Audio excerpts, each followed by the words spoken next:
All right, next up, we're talking about Colin Moriarty's favorite topic, and that's reviews of video games. God. So, what are our thoughts on how games should be reviewed? You guys have reviewed games for years at this point. Many. I've reviewed games never. I just talk about shit. Sure. But that's kind of reviews. Yeah, I guess that's true.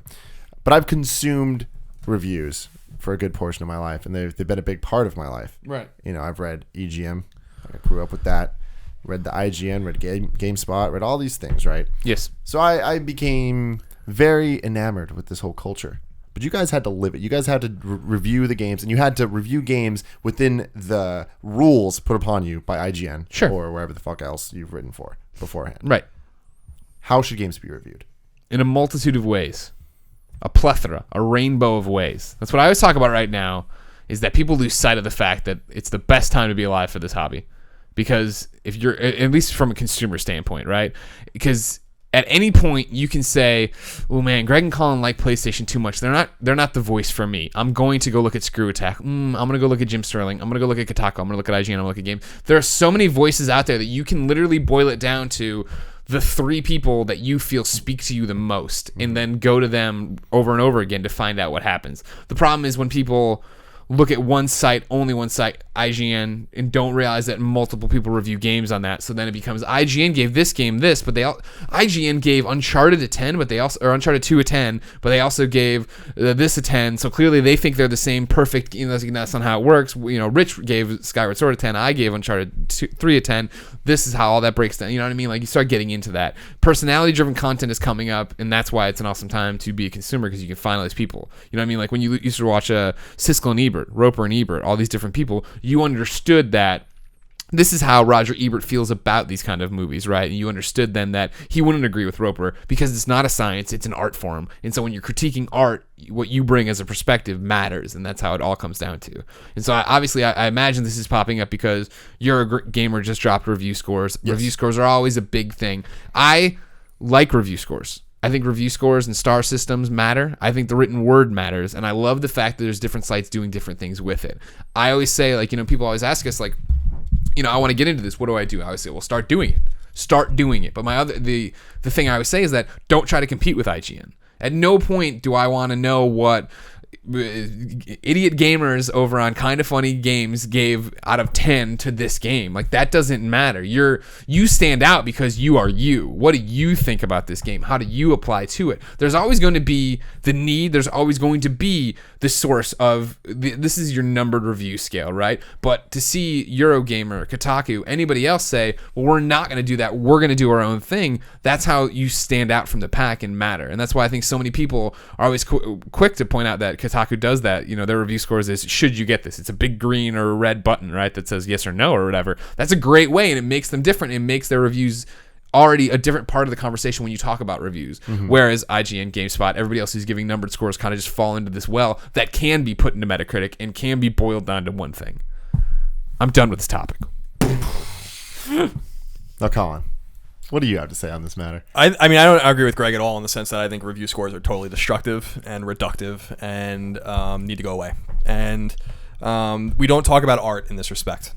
And if we want to be taken seriously, we need to figure out different ways to talk about games. And as a reviewer who has reviewed, I don't know, it must be hundreds of games. I don't know how many games it is at this point, but we worked within the rubric that we were given, and there was a time when I did believe in scores and I understood them and stuff like that. But then I slowly became jaded, especially after, and it really didn't begin like until I talked at with people for years, whatever, on podcasts, be honest, stuff that I'm like, I don't personally think scores are useful, but I think most people do think they're useful, and they exist to kind of serve the audience. But I'm actually starting to not believe that either, and I think that you do a disservice to your writing or to your video or whatever when you have to reduce it to a score.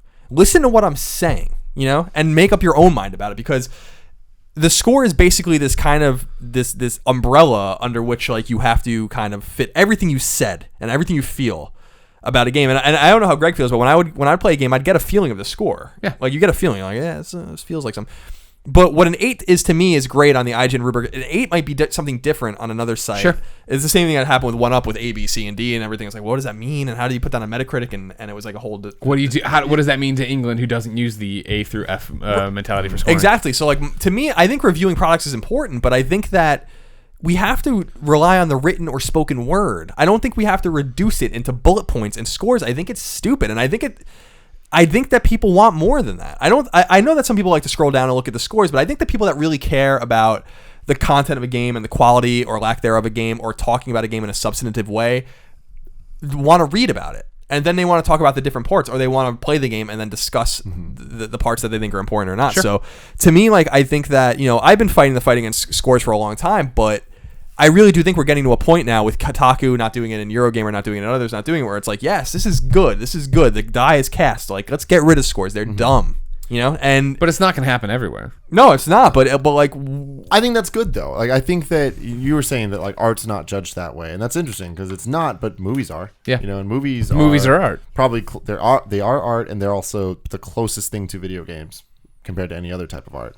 And I think that there is a value to kind of just getting the gist of like, all right, is it good or not? And how good is it? And I think the numbers and stuff are the easiest way to just kind of communicate that. Like, out of 10, everyone can understand that, Yeah. And it, not to get super deep and shit about this, but it's like, it goes back to schools and grades and stuff. It's like, oh, so you're telling me how smart my kid is based on, did they hit these numbers and all that? And then, the same argument you're making can work for that too, where it's like each individual kid, you should just talk to the teacher and ask and have a diatribe about like A diatribe. how Why your smart kids suck so much. Yeah, exactly. Yeah, I don't think Colin said he didn't agree with me. I don't think our ideals on review scores are mutually exclusive. I think the fact is that, like, I prefer to read the written word and know or watch a video and hear you tell me about something, right? But I prefer to do that for 3 or 4 people in the industry. And then when it does boil down to, though, I want to know what's happening in a wide-ranging thing. I'm never going to go and read blank.com's giant review. I'd rather scroll down and see what they gave it and say, oh, well, IGN gave it this, that, and this person gave it da-da-da, and have that as part of the consensus as well, even though that number doesn't matter to me as much as the person it never matters as much as me and Colin sitting down and talking about a game and him telling me what he thought of it. Yeah, I remember for me, it's when reviews, the numbers don't match up. People get so upset about it. And, everyone is different with how they, like you just described how you do it. I do it very differently. Everyone goes about reading, consuming reviews differently. But I remember with EGM, like I just trusted that. EGM was my go-to. And I remember Shu gave Luigi's Mansion a 4. And everyone else gave it like a 8 or something. It was around that. It was favorable, and then his review was a 4. And I was like, what the fuck? And usually I agreed with him. Yeah. So that to me, I was like, my God. But then I had to read it. And it was more, his review then became less about what he thinks of the game. And to me, it was more about, why did you give it a 4? And so that's where the numbers do get kind of weird, because I'll always remember that he gave it that. Yeah, you know what I mean? But do you remember why he gave it a 4? No, I don't know. Exactly. But Yeah, that's interesting. That's what right? it comes down to. Is like, it does come down to this number, and how it's like, oh man, you gave it a bad review, and it's like, it becomes less about was the game good or not, and it's more just about me thinking about, oh, you're different than the other guys. Sure. So I don't know. It seems weird to me to, like we were talking about movies, and movies are art. Yes, they are art, and they were scored. But what is the most popular movie scoring system? It's the thumbs up and thumbs down. It's not a score. And so, like, actually, isn't it stars? I think the most famous, I would say, was thumbs up or thumbs down from them having a TV show. But yeah, but I mean, that's what thumbs up and thumbs down is like synonymous with two people that reviewed movies. Like, star systems are not only used in, I don't mean star systems in the galaxy. Star systems have, are everywhere. They're ubiquitous. They're even in games. It used to be a GameSpy and stuff like that. I think that. And I think that they're the most respected movie reviewers, like, Ebert and Roper, Siskel and Ebert and stuff like that. And I think that it's about identifying the people you trust, like Greg was saying, but also I think that, to me, it's weird to take something totally subjective, like a review, and then put a number on it, which is as definitive a way to communicate as we have, as humans. Like a number, like a definitive 9, 8, like this means something, but then there's like all this amorphous text that means something different to everyone. Like, that's why, I know the people I trust, and I go into those reviews and I read them, and I'm interested in them, because some things are positive, some things are negative, depending on who's reading them. The multiplayer is this, and then the side quests are this, whatever. It's like, you have to reduce that to a number. It's difficult, and you do the best you can as a reviewer or a critic to do that. But I still think that the way we did the Order 1886, for instance, is way more valuable than any review, like in terms of just a number, Sure. Maybe the content's not as useful as some of the content of other reviews, depending on who you are, but we didn't want to reduce it to okay, we're done talking. What do you give it?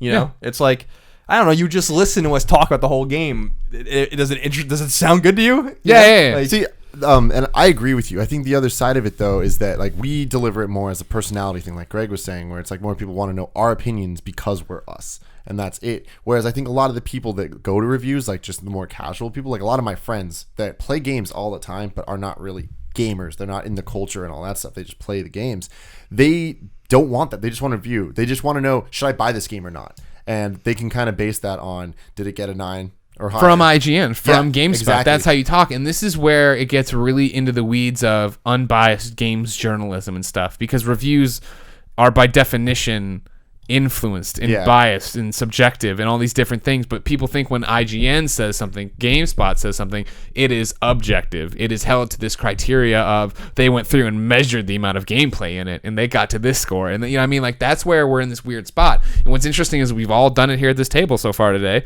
When we're talking about people who are doing reviews right or opinion or whatever, we are saying Dan Shu, and we're saying I forgot who you said, and then I'm saying like Jim Sterling or whatever. Like we're bringing up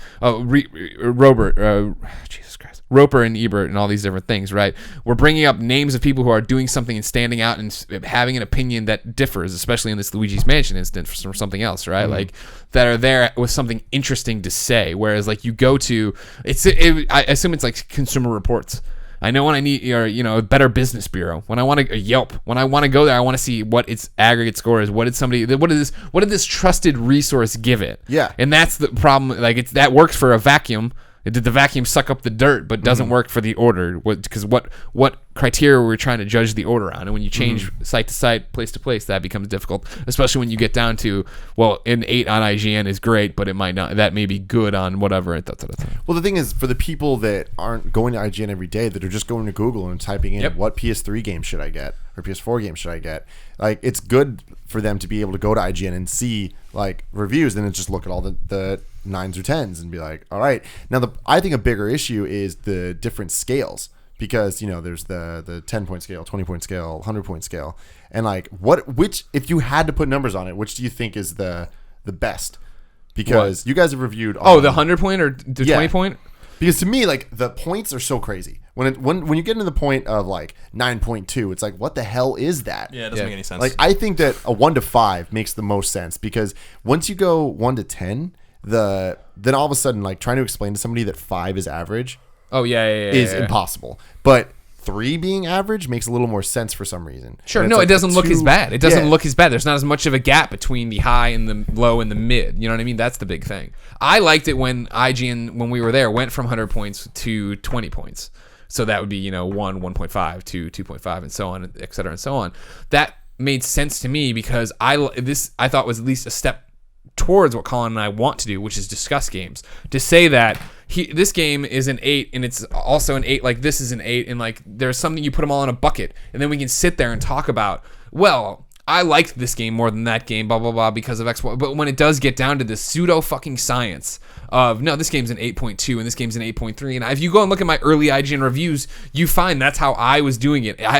Because then it wasn't even just what IGN was giving, what all the 9s and 9 to 9.4s were for IGN. It became in my head, and it's really rusty now, but stick with me, that I think I gave Uncharted, the original Uncharted, a 9.0. And then I gave Infamous in 9.1 because I thought it was a little bit better, and then I gave Batman Arkham Asylum a 9.2, and it was like this weird, like, I'm in there doing this decimals that make sense in my head for how I'm reviewing, but IGN's public-facing side isn't explaining that to the reader. You know what I mean? They're saying that you're thinking that this, because this is still before personalities were huge, so it was that IGN gave this game a 9.1 and they think it's a 9.1, and this is how it breaks down. And this gets wrapped into then the top 10, top 25 lists we had to do at IGN, which were always the things I wanted to fucking beat my brains out the most, because I hated those lists, to go in with my friends and argue about games, have somebody else come in who's your boss and then go, this list doesn't make any sense. You didn't have this perfect 10 on. To which then I would turn around and respond, fucking go to IGN and sort by review, and there's your top 10 list. Like, what are you fucking talking about? Like, if there's no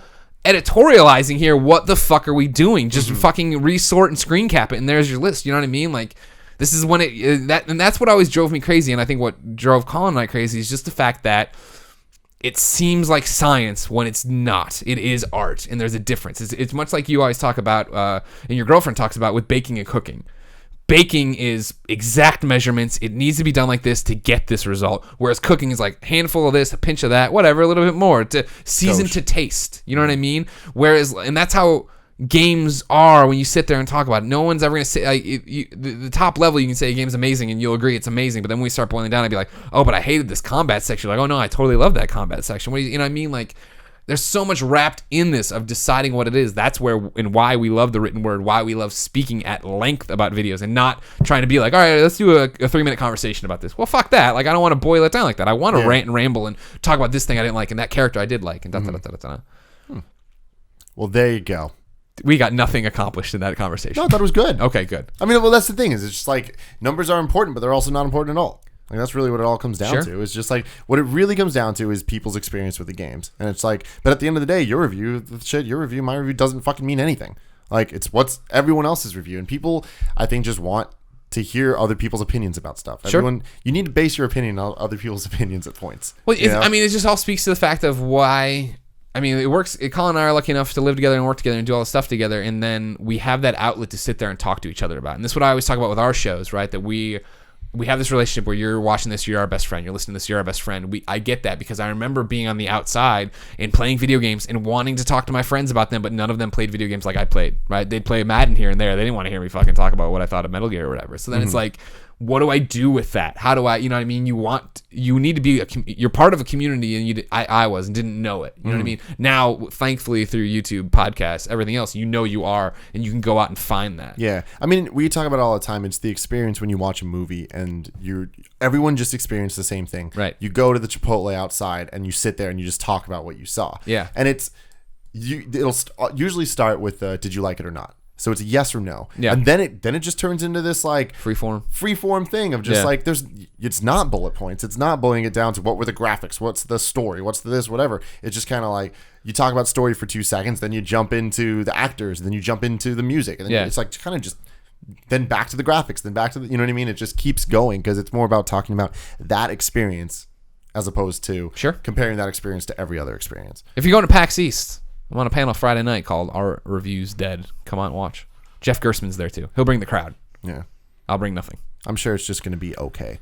Like a 5 out of 10 maybe. Anyways, all right, moving on here.